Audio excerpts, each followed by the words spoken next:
오늘은 2021년 마지막 주일입니다. 여러분의 지난 1년은 어떠셨는지요? 우리 각자 연초에 세웠던 계획들이 몇 가지씩은 있었을 텐데 여러분은 그중 몇 가지나 이루셨는지요? 안타까운 일이지만 많은 사람들이 1년의 마지막 즈음에 느끼는 감정은 대부분 후회입니다. 나름 열심히 산다고 살았는데 우리의 인생은 어쩔 수 없이 후회의 연속인 것 같습니다. 앞에 있는 저도 예외가 아니죠. 좀 더 열심히 살았어야 했는데, 좀 더 성실했어야 했는데, 그때 좀 더 지혜롭게 판단하고 생각했어야 했는데, 더욱 믿음에 합당한 삶을 살았어야 했는데, 안타깝게도 우리는 완벽하지 못합니다. 열정이 있어도 몸이 따라주지 못하고, 건강이 있어도 때로는 성실하지 못합니다. 마음이 있어도 두려워서 더 이상 한 걸음도 나아가지 못할 때도 있습니다. 심지어는 우리에게 지혜와 건강, 풍요로움과 능력, 이 모든 것들을 다 갖추고 갈등의 시기마다 최고의 선택을 해도 우리 인생은 우리가 바라고 기대하는 대로 완벽하게 만들어지지 않습니다. 우리 인생은 그야말로 연약함과 부족함으로 가득 차 있는 것입니다. 그래서 우리의 인생은 날마다 후회와 고통의 연속입니다. 내가 원하는 일들을 다 이루었는데도 여전히 내게 참된 기쁨이 없습니다. 내가 바라던 것들을 이 손에 다 넣었는데도 불구하고 그곳으로는 내 인생의 진정한 배부름이나 만족이 없습니다. 여전히 우리의 인생은 끊임없는 후회와 고통스러운 과거들로 가득 차 있습니다. 여러분은 어떠신지요? 여러분의 지난 1년은 어떠셨습니까? 여러분의 지난 1년 충분히 만족하십니까? 아니면 한 해의 마지막을 지나가고 있는 지금 여러분에게 혹 해결할 수 없는 후회나 아쉬움이 있지는 않으십니까? 오늘 우리가 함께 나눌 말씀은 인생의 그 어떤 상황 속에서도 결단코 후회 없는 삶을 살아가는 방법에 관한 것입니다. 오늘 우리가 만나는 고린도전서 15장은 소위 말하는 부활장입니다. 부활에 관한 성경의 증언을 들을 수 있기 때문에 붙여진 이름이지요. 고린도전서 15장 51절 52절입니다. 보라, 내가 너희에게 비밀을 말하노니 우리가 다 잠잘 것이 아니요 마지막 나팔에 순식간에 홀연히 다 변화되리니 나팔 소리가 나매 죽은 자들이 썩지 아니할 것으로 다시 살아나고 우리도 변화되리라. 여러분, 우리가 주님의 백성 되었다는 사실, 우리가 성도라는 사실은 우리가 어떤 사람인 것을 말하는 것입니까? 우리가 살아가고 있는 이 현세에서는 세상을 향해 영원히 승리하는 사람들이요, 주님께서 이 땅에 다시 오시는 그날에는 부활의 영광을 누리는 주인공이 되는 사람들입니다. 그런데 여러분, 사실 이 말씀이요, 우리가 항상 듣는 얘기라 별 감흥이 없어서 문제인데요. 여러분 솔직히 그러시죠? 그런데 여러분, 우리가 그러면 안 된다는 겁니다. 우리가 어떤 놀라운 권세와 복을 받은 사람들인지에 대해서 날마다 새기고 또 새기지 않으면 우리는 세상의 유혹과 시험 앞에서 항상 흔들리며 갈등할 수밖에 없는 것입니다. 우리가 예수를 구주로 영접했다는 것, 이것이 의미하는 바가 무엇인가? 우리가 예수 그 이름 때문에 이 세상을 이긴 사람이 되었다는 것입니다. 어떻게 그럴 수 있습니까? 우리가 살아계신 전능하신 하나님의 자녀가 되었기 때문입니다. 이 한 가지 이유 때문에 우리는 영원한 승리와 하나님의 자녀로서의 권세를 누리게 된다는 것입니다. 또 무엇입니까? 예수께서 십자가에 달려 죽으신 후 사흘 만에 죄와 사망의 권세를 이기고 다시 사셨지요. 바로 우리가 그 영광된 부활을 직접 누리는 사람들이 된다는 사실입니다. 그래서 우리가 방금 전에 읽은 51절 이하는 이렇게 말씀하는 것이죠. 나팔 소리가 나매 그날에 죽었던 우리가 다시 살아나고 결코 썩지 아니할 영원한 육체를 입으리로다. 그리고 그 결과 어떻게 된다고 합니까? 54절입니다. 이 썩을 것이 썩지 아니함을 입고 이 죽을 것이 죽지 아니함을 입을 때에는 사망을 삼키고 이기리라. 우리가 썩지 아니함을 입고 죽지 아니함을 입을 그때 우리가 사망을 삼키고 죽음을 이기는 자들이 되리라, 이렇게 말씀하신 것입니다. 여러분, 우리가 예수 그리스도의 십자가로 인하여 얻게 된 이 영광과 권세가 얼마나 대단한 것입니까? 영원히 세상을 이기고 부활의 영광에 참여하는 것입니다. 그저 영혼의 구원으로 끝나는 것이 아니라 우리의 육체도 가장 영광된 모습으로 부활해서 주님과 함께 하나님의 자녀로서의 그 영광된 삶을 영원히 누리게 된다는 것입니다. 여러분, 우리가 얼마나 대단한 존재들입니까? 하지만 문제가 있지요. 무엇입니까? 다 좋아요. 우리가 하나님의 자녀된 것도 좋고 그렇게 대단하고 위대한 은혜와 권세를 입은 것도 좋습니다. 좋다 이거예요. 그런데 여러분, 문제는 뭡니까? 내가 지금 살고 있는 이 이 고통스러운 현실은 도대체 무엇이냐는 거예요. 우리에게 그 영광과 권세가 있다 하는데 내가 지금 맞이하고 있는 이 현실 속에서의 아픔과 고난은 도대체 뭐냐는 겁니다. 오늘 말씀의 배경이 되는 고린도는 어떤 곳입니까? 고린도의 우상숭배는 현재까지도 많은 사람들의 입에 회자될 정도로 아주 유명합니다. 고린도는 지중해 연안을 항해하는 다국적 배들이 반드시 경유해야 했던 항구 도시였기 때문에 마치 인종 전시장을 방불케 했습니다. 그러면 상황이 어땠을까요? 우상숭배와 미신이 가장 강한 사람들이 뱃사람들 아닙니까? 이 때문에 고린도에는 그 사람들을 위한 아주 다양한 신전들이 가득했습니다. 여러분, 한번 생각해 보세요. 이런 곳에 교회가 생긴 것입니다. 그리고 외치는 거예요. 오직 믿음으로, 오직 예수의 이름으로. 그런데 여러분, 이 신앙 고백이 그들 가운데 조금이라도 먹혀 들어갔을까요? 억센 고난과 핍박을 도저히 피할 길이 없지 않았겠습니까?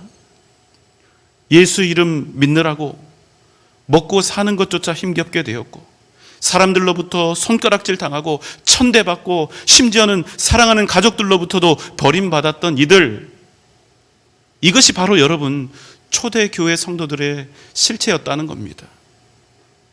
그런데 여러분, 이들에게 무슨 영광, 무슨 권세가 있다는 것입니까?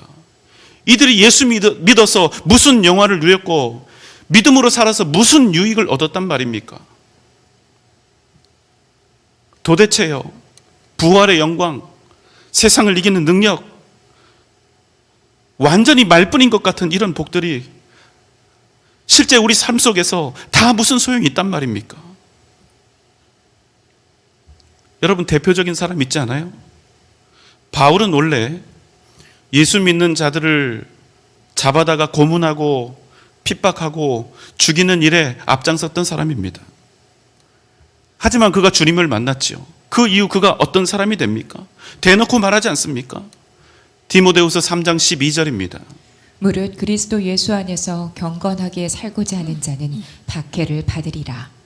무슨 말입니까? 그리스도 안에서 살면 죽도록 고생한다는 뜻이죠. 고린도서 1장 8절 9절입니다.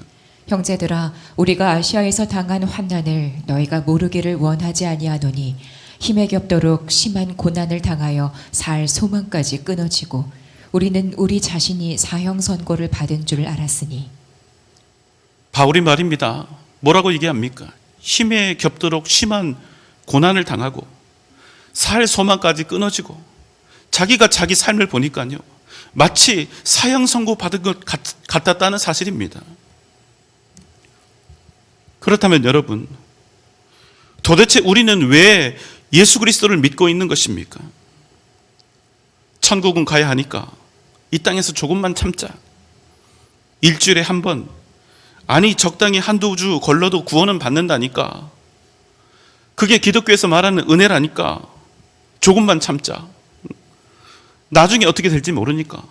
죽어서 정말로 천국이 있을지 모르니까. 지금 좀 투자한다 생각하자. 여러분 혹 이런 마음입니까? 여러분 아니지 않습니까? 고린도 교회 성도들은 하루하루의 삶이 마치 전쟁터에 서 있는 것과 같았습니다. 주님 뜻대로 살면 그 땅에선 도저히 살 수가 없습니다. 죽도록 고통을 당하든지 죽는 것 외에 다른 길이 없습니다.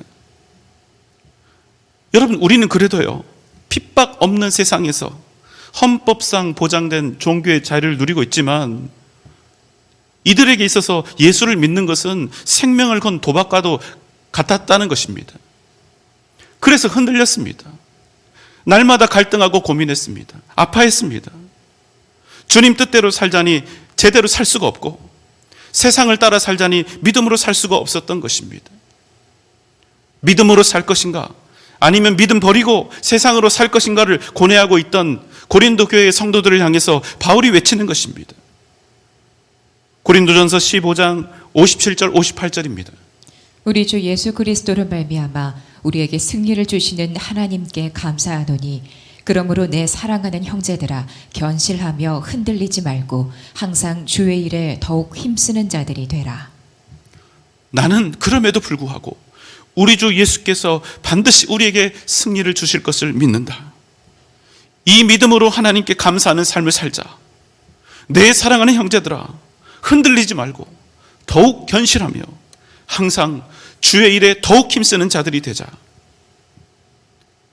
그런데 여러분, 내 인생에 예수 때문에 이토록 큰 고난이 닥쳐왔는데 어떻게 감사를 할 수 있단 말입니까? 주님이 원하시는 길을 따라 살아가면 도무지 살 수가 없는데 어떻게 감사할 수 있습니까? 약속된 승리는커녕 핍박과 시련만 가득한데 어떻게 감사란 말입니까? 그럼에도 사도 바울은 자기의 외침을 이어갑니다. 58절 전체입니다. 그러므로 내 사랑하는 형제들아 견실하며 흔들리지 말고 항상 주의 일에 더욱 힘쓰는 자들이 되라. 이는 너희 수고가 주 안에서 헛되지 않은 줄 알미라. 그래도 흔들리지 말고 항상 주의 일에 더욱 힘쓰는 자들이 되라. 왜입니까? 너희의 수고가 주 안에서 결단코 헛되지 않을 줄 알미라. 우리는 항상 후회합니다. 후회를 달고 살죠. 세상에 속한 사람으로는 몰라도 믿음에 속한 사람으로는 날마다 후회하며 삽니다. 왜 그렇습니까? 우리에게 승리를 주신 그 하나님을 우리가 온전히 신뢰하지 못하기 때문입니다. 하나님을 구하는 대신에 세상을 더욱 구하며 살기 때문입니다. 주의 일에 힘쓰는 인생을 살지 못하고 세상 일에 힘쓰는 인생을 살기 때문입니다.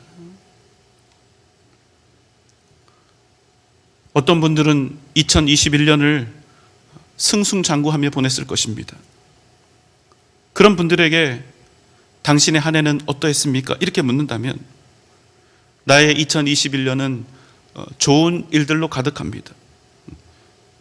어려움들이 왔지만 그때마다 내가 지혜롭게 생각하고 판단을 해서 나는 이 어려운 시기에 오히려 더욱 풍성한 한 해를 보냈습니다. 그래서 나는 후회가 없습니다. 이렇게 답할 것입니다.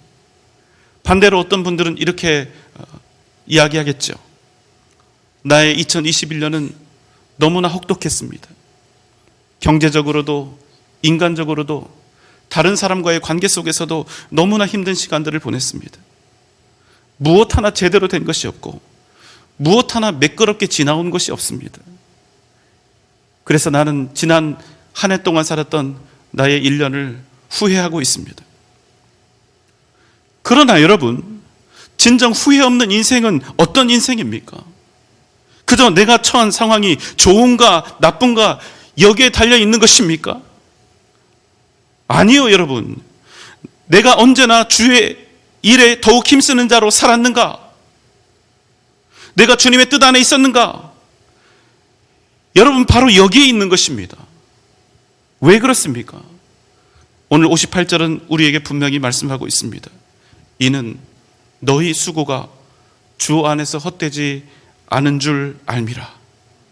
여러분, 믿습니까?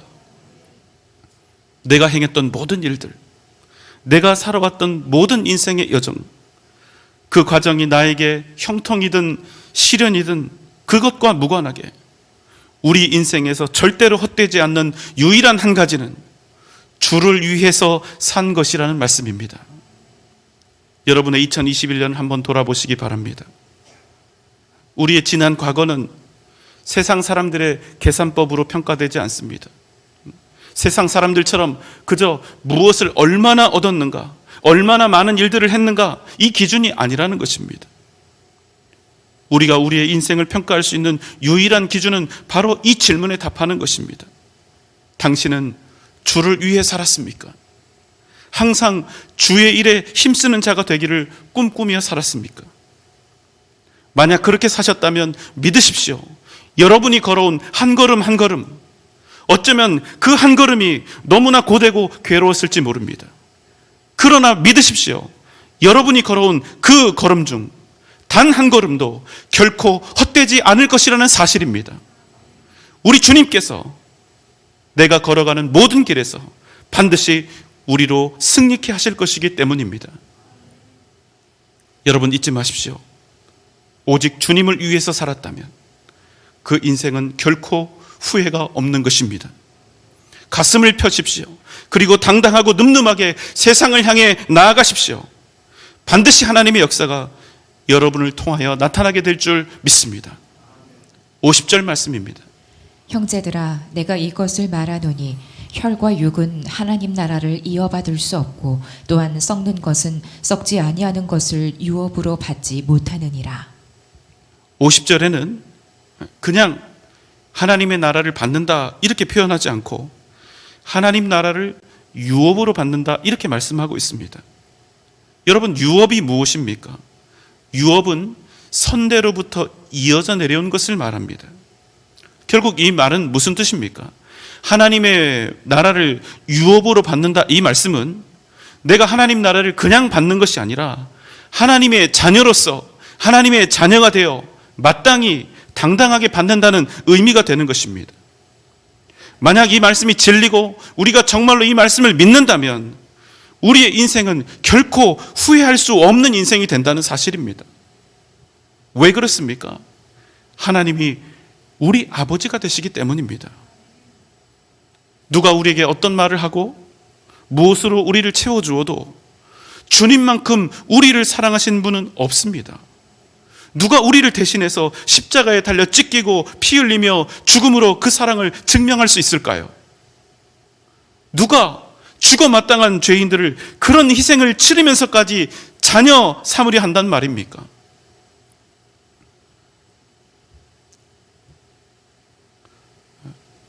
삼성그룹을 창업했던 고 이병철 회장은 죽기 전 24개의 질문을 남깁니다.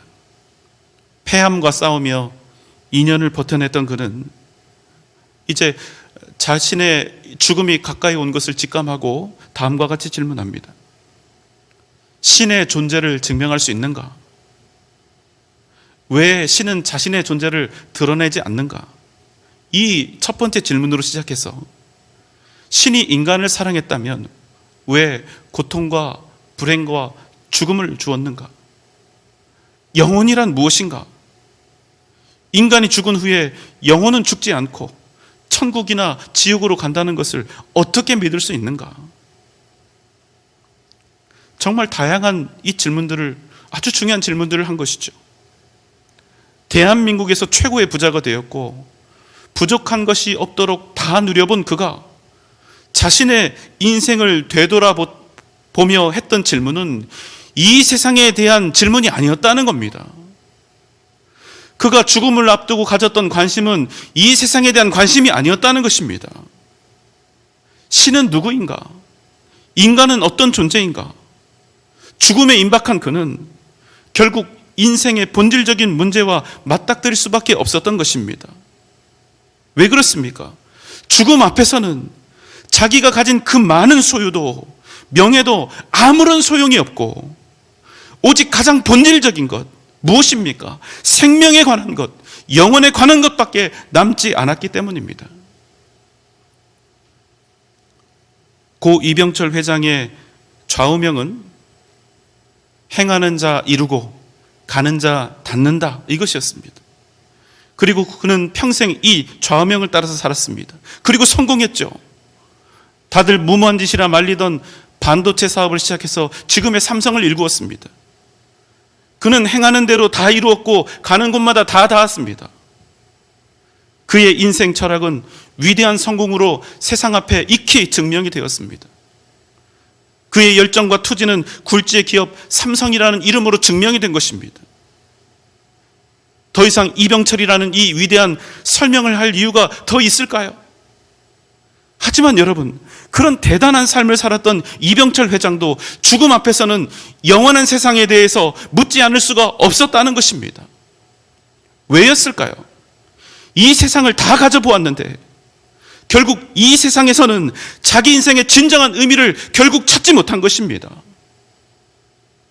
이 때문에 그는 생의 마지막 순간 영혼에 관한 질문 앞에, 생명에 관한 질문 앞에 설 수밖에 없었던 것입니다. 무슨 말이지요?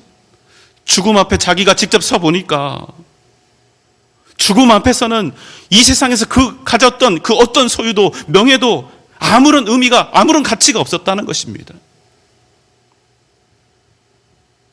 사랑하는 여러분, 잊지 마십시오. 우리는 하나님 나라를 유업으로 받은 사람들입니다.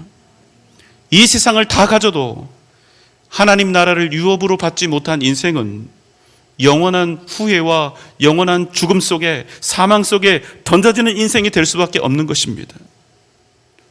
여러분, 썩어질 것들을 손에 쥔 채로, 반드시 사라질 것을 손에 쥔 채로 어떻게 세상의 미련을 끊임없이 남겨두고 뒤를 돌아보는 자가 어떻게 하나님의 나라를 유업으로 받을 수가 있겠습니까? 이미 예수 그리스도의 십자가로 말미암아 생명 얻은 우리가 어떻게 죽은 자처럼 썩어질 것들을 흠모하며 살 수가 있냐는 것입니다. 여러분, 부디 죽은 자처럼 살지 마시고 생명 있는 자의 삶을 사시기 바랍니다. 구원받아서 하나님의 자녀가 된 그 영원하고 복된 생명으로 살아가십시오.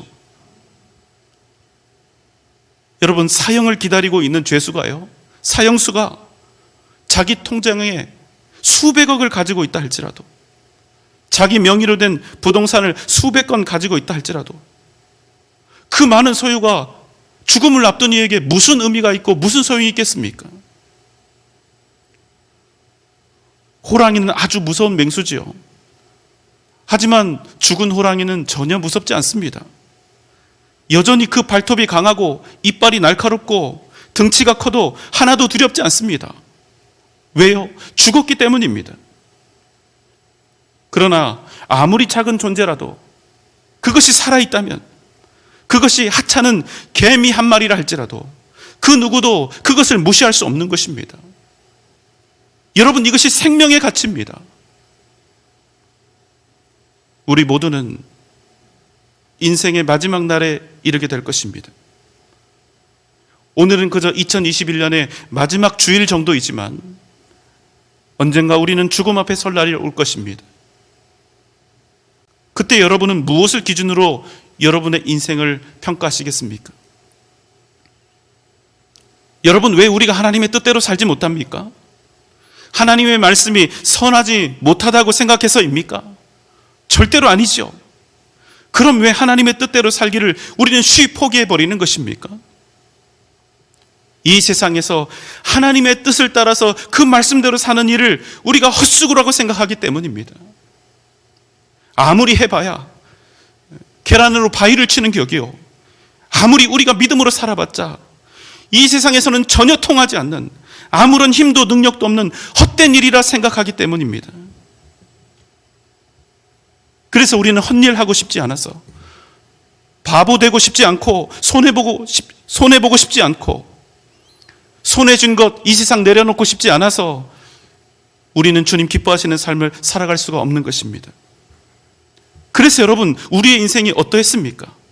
하나님의 뜻이 아닌 온전히 하나님의 뜻으로 살지 못하고 세상의 이치와 합리를 따라서 살았기 때문에 하나님의 뜻과 세상의 이치 사이를 아주 똑똑하게 왔다 갔다 하면서 살았기에, 그래서 여러분이 얻은 무슨 대단한 것이 있습니까? 여러분의 인생이 엄청 대단해졌습니까?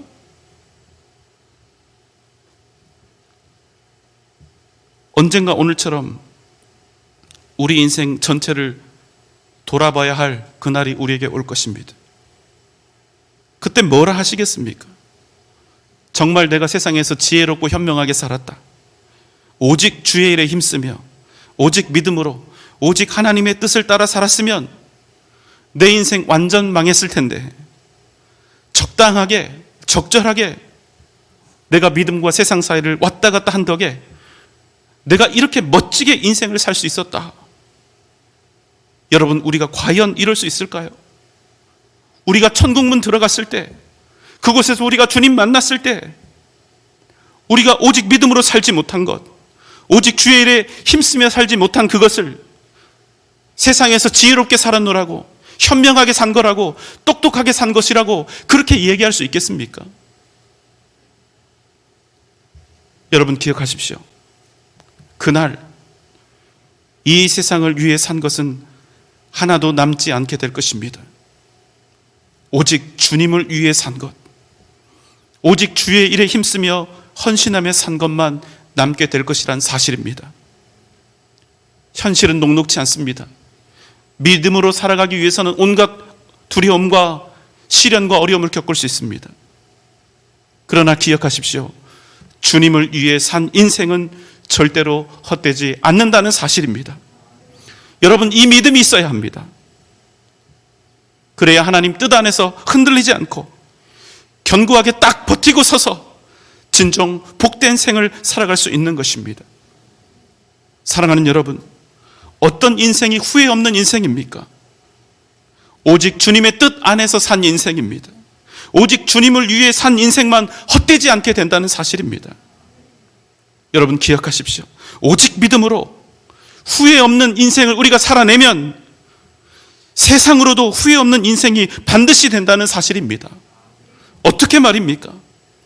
하나님께서 우리가 믿음으로 산 인생을, 주를 위해 산 우리의 인생을 이 땅에서도 결코 헛되지 않게 하실 것이기 때문입니다. 사랑하는 여러분, 이 믿음으로 2022년을 계획하시기 바랍니다. 이 믿음으로 나는 새해 무엇을 위해 살 것인지 믿음으로 준비하시기 바랍니다. 항상 주의 일에 더욱 힘쓰는 자들이 되라. 절대로 후회하지 않을 복된 인생이 될 줄 믿습니다. 오직 믿음으로 승리하는 여러분 되시기를 주님의 이름으로 축원합니다.